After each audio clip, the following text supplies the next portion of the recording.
스타트 해봅니다. 제 목소리가 들리면은 1번 한번 눌러주시고요. 신 대표와 함께하는 주식 야간 학습 언제 하죠? 잊지 않으셔야 돼요. 오늘이 월요일이고 월요일, 수요일, 그 다음에 금요일 3일 연속 밤 10시 출발합니다. 자, 오늘 시장 어떠셨나요? 코스피는 플러스로 끝나는 그런 상황이지만요. 코스닥은 마이너스, 혼재되어 있는 부분으로 만들어져 있는 그런 상황이고요. 코스피 시장도 아침에 잘 움직이던 이 주가가 여기서 출발했으니까 잘 움직이던 주가가 그냥 툭 하고 떨어지는 그런 여건이 만들어졌고요. 그래서 이제 반등을 좀 해준 그런 상황일 거고, 그 다음에 약간 올라와서 행보, 약간 올라와서 또 행보, 아침에 시작한 가격보다는 낮게 형성되어 있는 그런 상황이에요. 물론 거의 비슷하죠. 뭐 8포인트만. 그렇지만 8포인트는 찍고 시작을 해서 바로 고가 14포인트까지 움직였다가 마이너스 10포인트까지 내리 꽂은 이후에 올라온 그런 상황이기 때문에 시장 여건에서는 좀 어려운 부분이 없지 않아 있었다라고 신 대표는 생각을 해봅니다. 그래도 상승 종목은 꽤 있었던 것으로 판단이 되니까 전체적으로 좀 올라오지 않았나라는 그런 생각도 들고요. 최근 주식시장의 등락이 약간 좀 약하게 움직이는 그런 상황도 우리는 익히 참고를 해서 움직여야 되지 않을까라고 이렇게 생각을 해봅니다. 그래도 몇 포인트죠? 3120포인트. 그쵸? 아직 3120포인트고요. 3075포인트. 저는 75포인트를 되게 중요하게 생각을 했던 전환선인데요. 3075포인트 위로 올라왔다라는 이 부분도 그래도 고무적이에요. 삼성전자에 대한 부분, SK하이닉스에 대한 부분, 오늘 LG그룹에 또 변화가 있었죠. 변혁 부분을 제가 좀 이따가 다시 한번 설명드릴 테니까 잘 추적해서 알려드리도록 하겠습니다. 장 전반부에 외국인과 기관들의 매도가 쫙 하고 나왔었던 상황이었는데요. 후반으로 들어갈수록 수급은 약간 바뀌었어요. 여기에서 보면은 외국인들 1690억 매수였죠. 이게 매도였다가 매도에서 매수로 전환된 겁니다. 방향 전환된 거고, 대신에 기관들의 매도는 계속적으로 나와요. 기금도 근 2천억 팔았고 금융투자 1,500억. 여기에 뭐 프로그램 매매에 들어온 부분은 어쩔 수 없는 그런 상황일 거고요. 전체적인 부분에서는 외국인들의 이 매수, 요 부분이 뭐 시장을 좀 지켜줬다라고 이렇게 생각할 수는 있겠죠.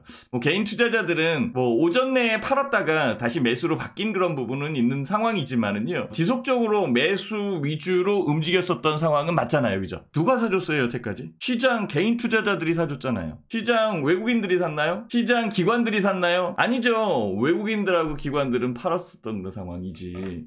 결국은 개인 투자자들이 지키고 있었던 그런 상황인데, 그쵸? 맞죠? 그죠? 네, 반갑습니다. 공아님도 들어오셨네요. 고맙습니다. 최근 시장이 좀 어려운 그런 상황이기 때문에 아마 수익 내기가 조금 힘드실 텐데요. 좀 기다려보면은 요 여건만 지나가면 실적에 대한 부분과 탄탄하게 만들어지는 실적 장세에 대한 여건들이 나오지 않을까라고 기대도 한번 해보거든요. 요때 수익 내야 돼요. 지금 막 움직여갖고 수익 내면 안 됩니다. 현재 시장에서는 현금을 좀 가져갈 수 있는 이 여건으로 보시는 게 훨씬 더 유리하지 않을까라고 생각을 하니까 신 대표 얘기 듣고요. 현금 비중을 좀 늘려주시고요. 늘린 이후에 또 매수할 수 있는 여건, 그 타이밍을 찾은다면 훨씬 더 크게 안정적으로 수익을 만들 수 있다. 저는 그렇게 생각을 해봅니다. 자, 코스닥도 한번 볼게요. 코스닥도 봐야죠. 코스닥도 외국인들이 매수를 했고 기관들이 조금 팔았네요. 그죠? 역시 개인 투자자들이 사는 거는 믿을 건 개인 투자자들 뿐이 없다. 믿을 형님들, 통합개미 형님 누님들이잖아요. 아직까지 매수 여력은 있다라는 거죠. 시장의 유동성은 좀 풍부한 그런 표현이에요. 이전만 못하죠. 그죠? 약간 좀 빠져나간 부분도 있고 외국인 자금들도 일부 유출된 그런 부분들도 있는 그런 상황이니까, 여기에 연기금의 매도는 계속적으로 나왔었던 거잖아요. 그죠? 연기금이 얼마나 많이 팔았는데요. 지금 이거 따져보면 꽤 클걸요? 제가 뭐 기관 누계를 잠깐 볼 테니까 한번 보실래요? 기관 누계 같은 경우에는 1월달서 봅시다. 1월 4일서부터 시작했다라고 보고 오늘까지 딱 해서 봐봐요. 무지하게 많이 팔았죠. 기관이 2조 8,800. 와, 지금 여기 연기금이 16조, 여기 28조, 근 29조? 개인들이 36조 7천억 산 거고 외국인들이 6조 9천억 하는 거고, 결국은 기관 중에서 연기금이 다 팔았네. 뭐 금융투자는 뭐 여기 3조 4천억 하는 거니까 쭉 한번 따져보세요. 얘가 다 파는 거지.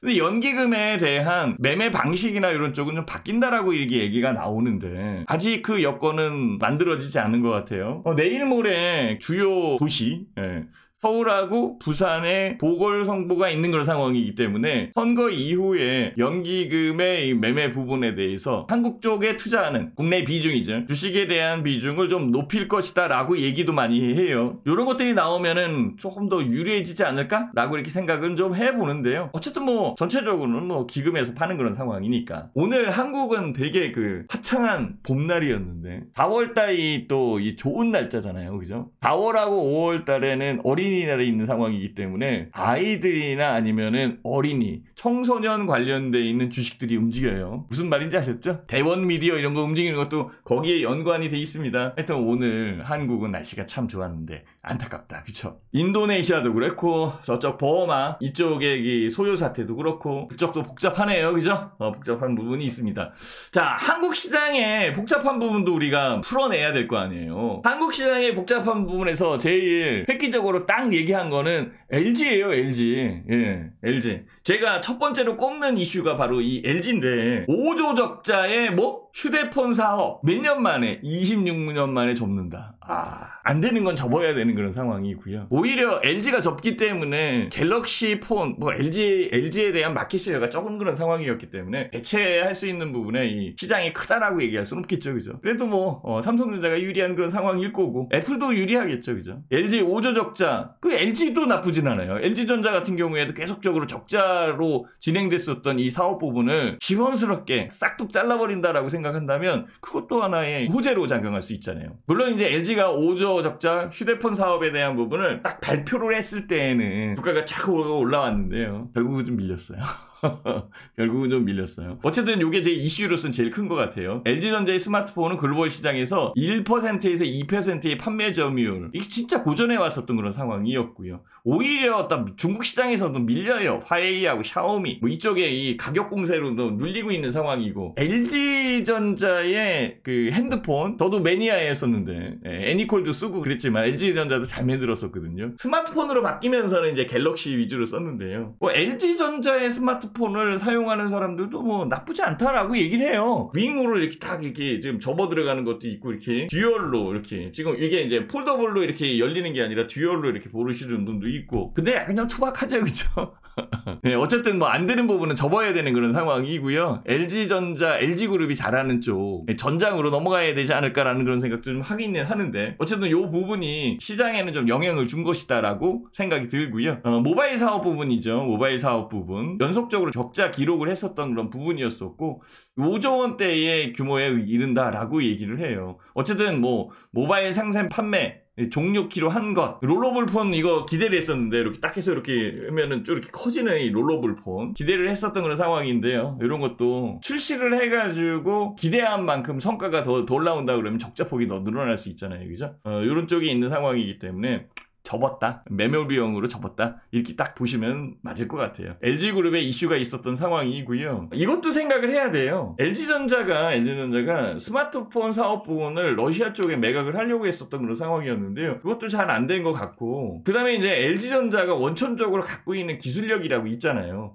롤러블 폰에서 이렇게 쭉 하고 이게 늘어나는 이 폰은 삼성전자에 이렇게 열고 닫는 이 폰하고 좀 달라요. 그죠? 뭔가 더 새롭고 혁신적인 부분은 분명히 있는 그런 상황이에요. 거기에 대한 기술력도 분명히 있잖아요. 그죠? 기술력이라는 부분이 있고 특허라는 게 여러 가지가 있는 상황이거든요. 특허 있는 부분을 다 넘겨줄 순 없잖아요. 그죠? 그래서 오히려 그 부분을 갖고 있다가 뭐 손실이지 뭐 어쨌든 간에 손실인데 갖고 있다가 다른 쪽에 또 쓸 수 있는 그런 여건과 스마트폰에 관련돼 있어서 뭐 지금은 안 되지만 나중에도 더 좋은 부분에서 선택을 해서 다른 쪽으로 또 이끌어갈 수도 있는 상황이 있잖아요. 그죠? 그 기술력에 대한 부분은 매우 남아있는 그런 상황이지 않느냐. 현재로서는 전장에 좀 더 집중하는 그런 부분이 있는 그런 상황이니까 이 부분은 봐야 되는 그런 상황이고요. 오늘 시장에서 제일 핫하게 움직인 부분은 이것이 아니었나라는 그런 생각을 해봅니다. 두 번째로 보고 있는 거는요, 북한 이거 큰일 났습니다. 진짜 우리가 북한 쳐다보지 않으면 안 돼요. 북한에서 뭔 얘기가 나올지 몰라요. 아직까지는. 그래서 북한 코로나 봉쇄로 영양실조에 걸려있는 아동이 10만 명이다. 지금 낙후되어 있는 부분은 그냥 눈에 보이는 대로 지금 낙후되어 있는 그런 상황이 있고요. 한국 나름대로 또 안보 회의를 하고 있는 그런 상황이거든요. 그래서 한국과 중국, 여기 왕이부장 있네요. 그죠? 여기에 보면은 미국, 북핵 관련돼 있는 미사일 우려 공유를 하겠다. 미국에 또 그다음에 중국 외교를 통해서 실질적으로 북한 핵에 대한 부분을 좀 풀어내려고 좀 노력을 하고 있는 정부의 이 노력도 우리는 생각을 해줘야 되는 거고요. 이런 이슈적 부분들이 영향을 줘서 관련주들이 또 올라올 수 있는 그런 상황이 만들어질 수 있잖아요. 그렇죠? 지금은 좀 힘든 그런 부분이고요. 한국도 마찬가지예요. 코로나19 바이러스에 대해서는 정말 좀 신경을 써야 되지 않을까라는 생각을 하게 되는 그런 상황인데요. 어쨌든 뭐 북한도 문제다 이거죠. 문제다. 뭐 북한의 이 코로나 뭐 확진자 수 이런 것들을 우리가 알 수는 없지만은요. 없다라고 얘기하잖아요. 걔네들이 발표가 없는데 뭐 그죠? 그래도 있을 거예요. 그죠? 봉쇄에 의해서 기아에 허덕이는 영양실조에 허덕이는 이 사람들이 많다면 사회적 불안 부분이 나오지 않을까라는 그런 생각도 좀 해봐요. 우리 정은이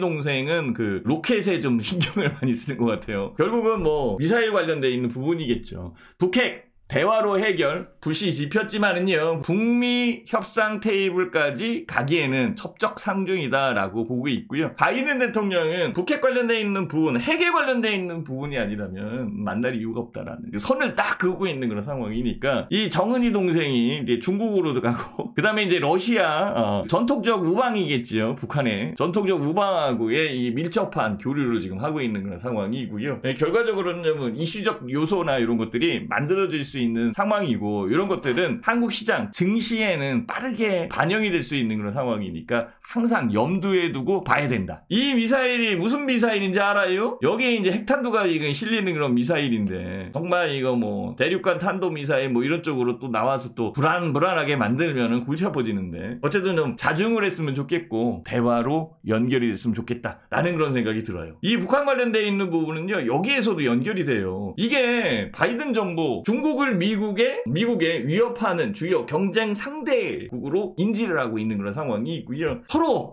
물음표를 그리고 여러 가지 동상이몽 그려가고 있는 그런 상황이지 않느냐. 어쨌든 바이든 정부 같은 경우에는 중국 쪽 관련돼 있는 부분에 이슈를 지금 던져주고 있는 그런 상황이 있고요. 바이든 정부 같은 경우에는 쿼드라는 일본, 그 다음에 인도, 그 다음에 호주, 그 다음에 이제 미국 자신이겠지. 미국 자체. 그래서 이렇게 4자 동맹에 의해서 중국에 확산되는 이 확산세를 좀 더 방어할 수 있게끔 만들어가는 그런 상황이고요. 그런 외교적 부분은 계속적으로 지금 날짜별로 나오고 있어요. 미국 외교관계위원회는 4월에 중국과 관련된 심의를 예고하고 있다. 뭐 이런 것도 있고요. 중국의 군사적, 경제적 팽창이 아태 지역의 안보에 위협된다라는 거죠. 이런 취지의 발언을 함으로써 동북아 쪽에 이 리스크를 약간 좀 부각시키는 그런 여건이 만들어져 있는 상태도 분명히 있는 상황이니까 이런 것들은 잊지 마시고요. 시장을 볼 때 여기에 관련돼 있는 것도 생각을 해봐야 된다라고 말씀을 드릴게요. 자, 요거 다음 장 한번 볼게요. 다음 장. 다음 장 보면은 가운데 껴있는 이 한국 외교가 잘 돼야 되는데 이렇게 외교가 잘 되고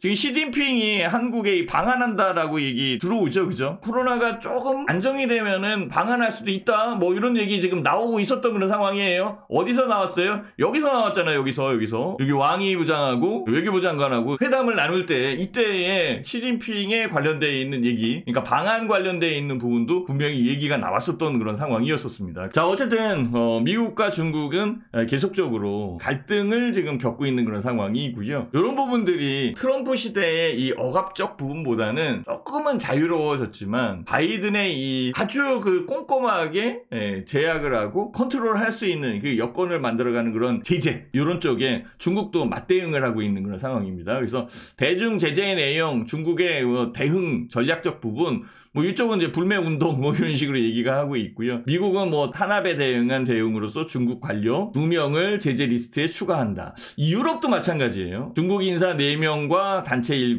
이것의 자산을 동결하고 EU 내 영행을 금지, 제재 조치. 그럼 당연히 불매운동이지, 그렇죠? 물론 뭐 유럽 인사 10명과 단체 4곳 제재, 이것도 맞대응을 하고 있는 그런 상황이고요. 영국과 카나다도 관료 4명에 대해서 제재, 호주와 뉴질랜드도 마찬가지예요. 미국과 EU의 제재 자체를 환영하는 입장으로 만들어지고 있는 상황이기 때문에 어쨌든 미국과 중국의 이 마찰적 부분은 일어나고 있는 그런 상황이고요.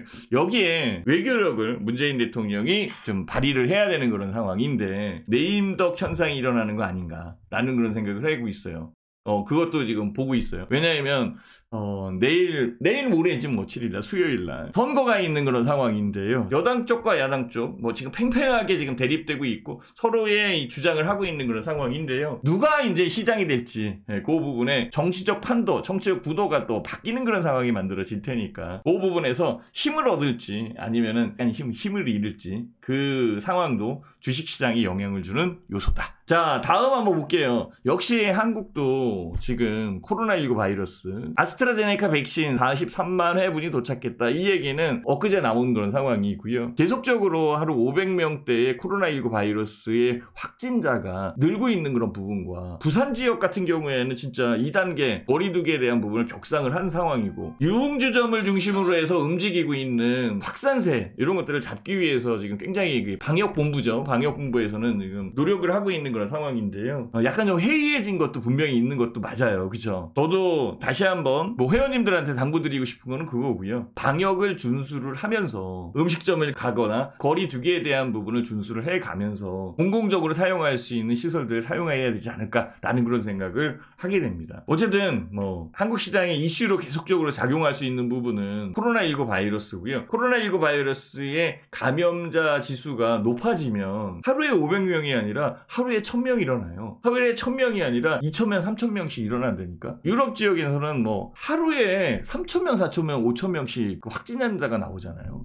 이게 문제가 크다고 진짜로. 그래서 코로나19 바이러스에 대한 4차 유행이 한국에서 또 진행되는 거 아닐까. 유럽에서는 코로나19 바이러스의 3차 유행이 진행 중에 있는 그런 상황으로 판단이 드니까 여기 한번 봐보세요. 코로나19 확진자 추이를 보면은 447명, 500명 계속 500명이죠. 그죠? 이 여건에서 관련주들이 다시 또 부각을 한다라고 한다면 언택트 관련돼 있는 부분 이쪽으로 넘어갈 수도 또 있겠죠. 그죠? 나와 있는 부분 중에서 이슈로 작용할 수 있는 부분은 바로 이거예요. 유럽이나 뭐 이런 쪽에서는 설탕세를 도입을 해서 그쪽의 그 국민들의 이 안전, 건강에 대한 지킴이, 그다음에 비만에 대한 부분들 이런 쪽을 진행하고 있는 그런 상황인데요. 설탕세로 비만을 막자라는 이 부분에 입법이 추진되고 있는 그런 상황이에요. 근데 효과가 얼마만큼 있을지는 반신반의예요. 물론 이제 설탕세를 낸다라고 한다면 뭐 실질적으로 음료수 같은 경우에는 가격이 올라올 수밖에 없는 상황이죠. 가뜩이나 이제 물가가 관련돼 있는 부분이 있는 상황인데 가격이 올라오는 부분에서 이 소비가 좀 줄 수 있는 그런 여건도 있겠죠. 오히려 기업적 측면에서 기업에 대한 실적에 부담을 줄 수 있는 그런 여건으로 만들어지는 거 아닐까라는 생각도 많이 하고 있는 것 같아요. 아마 알고 계시는 분도 있겠지만은 그냥 간과하는 분들도 있을 것 같아가지고 신 대표가 짚어드리는 겁니다. 만약에 설탕세 관련돼 있는 부분 때문에 음식료 쪽 이쪽의 종목들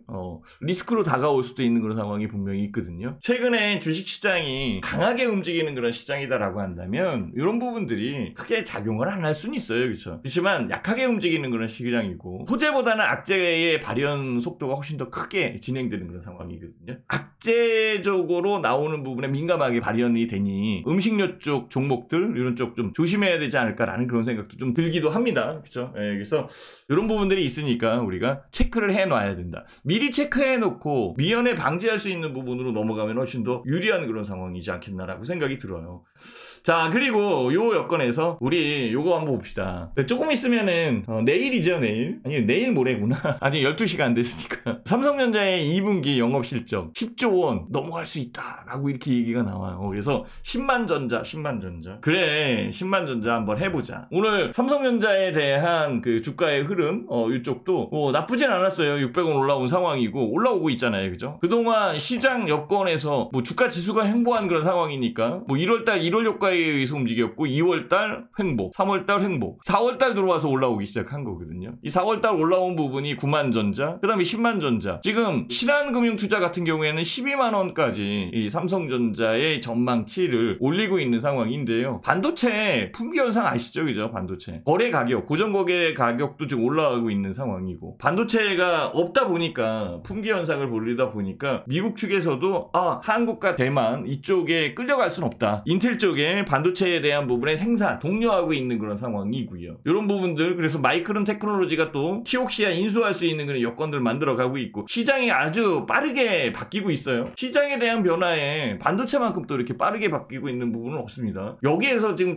보면은요, 무지하게 투자합니다. 지금 여기 보면은 TSMC 대만의 TSMC 같은 경우는 1000억 달러 투자를 하고 있는 상황이고, 마이크론 테크놀로지 같은 경우에는 웨스턴 디지털하고 같이 키옥시아, 도시바의 낸드 사업 부분 요걸 인수 추진하고 있는 그런 상황이고, 그쵸? 인텔 같은 경우에도 지금 파운드리 재투자해서 200억 달러 하겠다라고 얘기하고 있잖아요. 여기서 반도체 업체가 아주 빠르게 진행되고 있는 상황인데요. 어쨌든 반도체 가격이 올라오는 상황은 오케이예요. 삼성전자한테 유리하죠. 그렇지만 얘네들이 이렇게 계속적으로 생산을 한다면 생산 캐퍼에 대한 부분이 늘어나고 나중에는 수요보다는 공급이 많아질 수 있잖아요. 그러면 그 여건에서 또 반도체 가격이 떨어질 수 있는 그런 상황과 경쟁이 굉장히 치열할 수밖에 없는 그런 상황이잖아요. 중국도 지금 반도체 굴기해가지고 엄청나게 지금 이끌어가고 있는 상황이거든요. 지금 삼성전자의 2분기 영업 실적은 좋을지 몰라도 나중에는 또 어떻게 바뀔지 몰라요. 어쨌든 뭐 지금 현재의 상황에서 투자하는 거니까 삼성전자는 유리한 부분은 분명히 있고, 당분간 반도체에 대한 슈퍼 사이클, 호황기에 대한 호황 사이클 같은 경우에는 2년 주기를 움직이는 상황이기 때문에 2020년, 2021년 이렇게 진행될 것이다라고 생각을 했는데 2022년, 2023년까지 반도체의 호황 사이클이 움직일 수 있다라고 얘기를 하고 있고, 얘네들이 투자를 한다라고 해서 지금 당장에 생산되는 게 아니잖아요. 그죠? 나중에 생산 시설이 완비되고 그 다음에 생산이 되는 그 여건이 만들어질 때 그때 가서 봐야 되는 상황이니까 현재로서는 삼성전자의 투자는 유리하다. 삼성전자도 유리하지만은 진짜 키옥시아에 관련돼 있어서 투자를 한 SK 하이닉스도 분명히 호재다 이거지. 이렇게 보시면 됩니다. 무슨 말인지 아셨죠? 네, 여기서 도움이 되셨나요? 자, 도움이 되셨을 줄 믿고 오늘 방송은 여기서 종료하도록 하겠습니다. 수고하셨습니다.